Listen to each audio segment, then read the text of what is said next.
नमस्कार, जोहार। झारखंड का एकमात्र सरकारी न्यूज चैनल क्लीन न्यूज में आपका स्वागत है।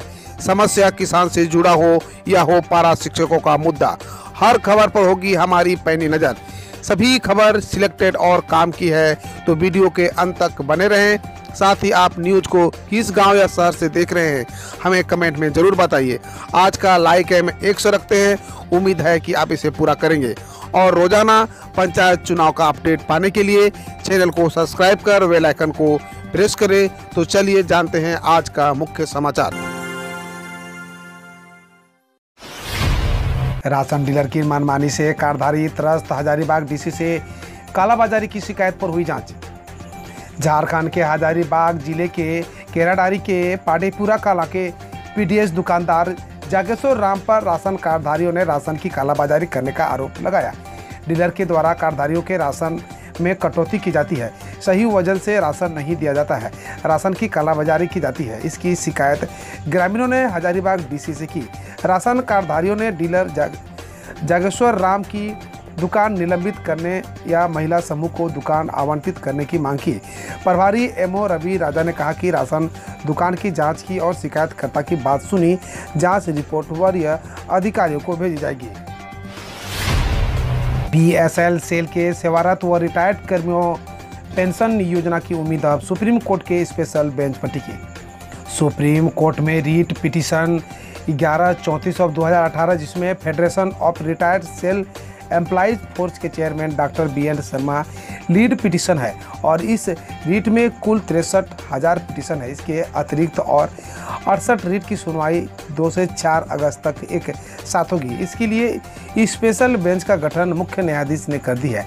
सभी संबंध पक्षों से इस 3 दिन में बहस पूर्ण करने को कहा गया है। मूल रीट 189 एज का है। अब BSL सहित सेल के लाखों सेवारत व रिटायर्ड कर्मियों को उम्मीद वह टकटकी सुप्रीम कोर्ट के स्पेशल बेंच पर टिकी हुई है। यह देश के लाखों कर्मियों के लिए आशा का एक किरण की तरह है। लोगों में इसके जल्द निर्णय होने का बेसब्री से इंतजार है। फोर्स इसके लिए लंबे अरसे से प्रयासरत है। रांची के 3.5 लाख उपभोक्ताओं को यहां लगेंगे स्मार्ट प्रीपेड मीटर्स, JBVNL का तय प्लान। झारखंड की राजधानी रांची में 20 अगस्त से स्मार्ट प्रीपेड मीटर लगाना शुरू हो जाएगा। हालांकि इससे पहले 16 अगस्त से नया मीटर लगाने की बात कही गई है, लेकिन 16 अगस्त तक पहली खेप या करीब 12,000 मीटर रांची आएगी। इसके बाद 20 अगस्त से रांची सर्किल के अपर बाजार सब डिवीजन में 1,000 उपभोक्ताओं का यहां पायलट प्रोजेक्ट के तहत नया मीटर लगाने का कार्य शुरू होगा। इसके सफल होने के बाद 30,000 उपभोक्ताओं के यहाँ मीटर लगाया जाएगा। रांची शहरी क्षेत्र में कुल 4.5 लाख उपभोक्ताओं के यहाँ स्मार्ट प्रीपेड मीटर लगाया जाएगा। IAS पूजा सिंघल को नहीं मिली जमानत, 3 अगस्त को होगी अगली सुनवाई। मनी लॉन्ड्रिंग मामले में गिरफ्तार और निलंबित IAS अधिकारी पूजा सिंघल को जमानत के लिए अभी इंतजार करना होगा। जमानत याचिका को लेकर कल विशेष अदालत में सुनवाई हुई। सुनवाई के बाद कोर्ट से जमानत नहीं मिली। कोर्ट ने अगली सुनवाई 3 अगस्त 2022 को निर्धारित की है। कल हुई सुनवाई में ED ने कोर्ट में जवाब दायर करने के लिए समय की मांग की है। इस वजह से सुनवाई की अगली तारीख निर्धारित की गई है। संथाल वासियों के लिए खुशखबरी, देवघर से बेंगलुरु के लिए सितंबर से चालू हो सकता है फ्लाइट। सितंबर माह से देवघर एयरपोर्ट से तीसरी फ्लाइट शुरू हो सकती है। यह तीसरी फ्लाइट देवघर से बेंगलुरु के लिए होगी।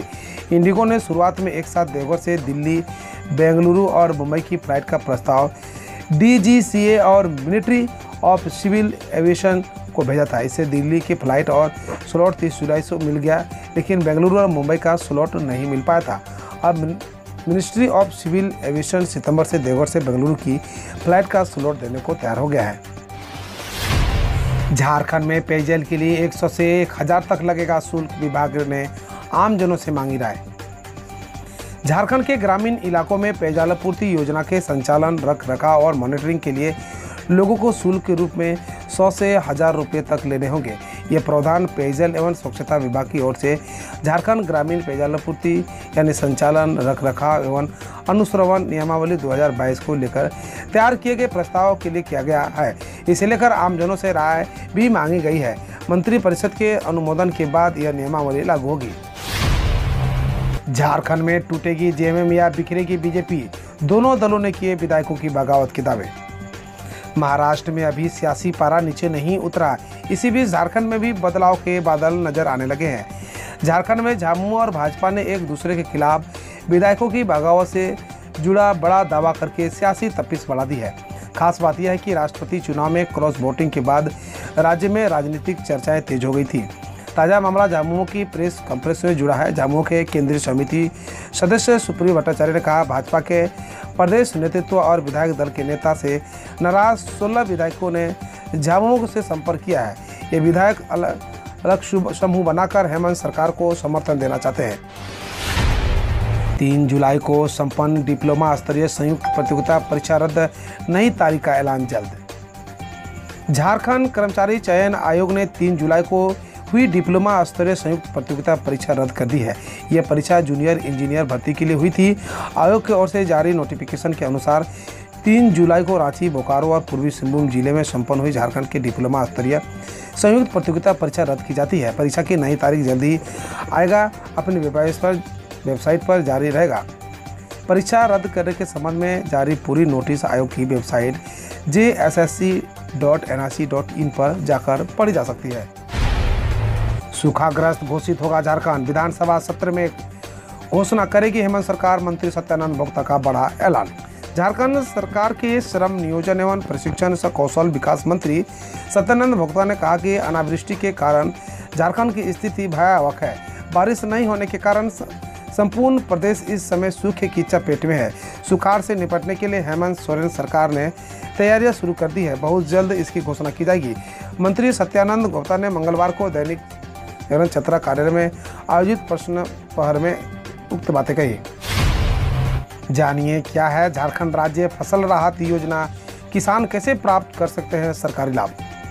सार्वजनिक धन और किसानों के कल्याण दोनों को सुरक्षित रखने के लिए झारखंड सरकार द्वारा झारखंड राज्य फसल राहत योजना के नाम से एक नई योजना की घोषणा की है। यह योजना मुख्य रूप से किसी भी प्राकृतिक आपदा और प्राकृतिक दुर्घटनाओं के कारण फसल क्षति की स्थिति में कृषकों को आर्थिक सहायता प्रदान की जा सकती है। झारखंड राज्य फसल राहत योजना फसल बीमा योजना न होकर फसल क्षति होने के किसानों को प्रदान की जाने वाला एक क्षतिपूर्ति योजना है। यह किसानों को प्राकृतिक आपदा के कारण फसल की क्षति के मामले में सुरक्षित कवच प्रदान करने तथा एक निश्चित आर्थिक सहायता प्रदान करने के संकल्प को पूरा करेगा। यह योजना भूस्वामी तथा भूमिहीन किसानों दोनों को आच्छादित करेगा। किसानों को इस योजना के तहत किसी भी प्रकार के फसल बीमा प्रीमियम भुगतान करने की आवश्यकता नहीं होगी तथा इन्हें सीधे तौर पर सरकार द्वारा फसल क्षति की स्थिति में आर्थिक सहायता प्रदान की जाएगी। हम रोज ऐसे ही न्यूज लाते रहेंगे, तो यदि आपने अभी तक क्लीन न्यूज को सब्सक्राइब नहीं किया है तो पहले फटाफट सब्सक्राइब कर लें, साथ ही बेल आइकन को दबा दें ताकि कोई अपडेट मिस ना हो।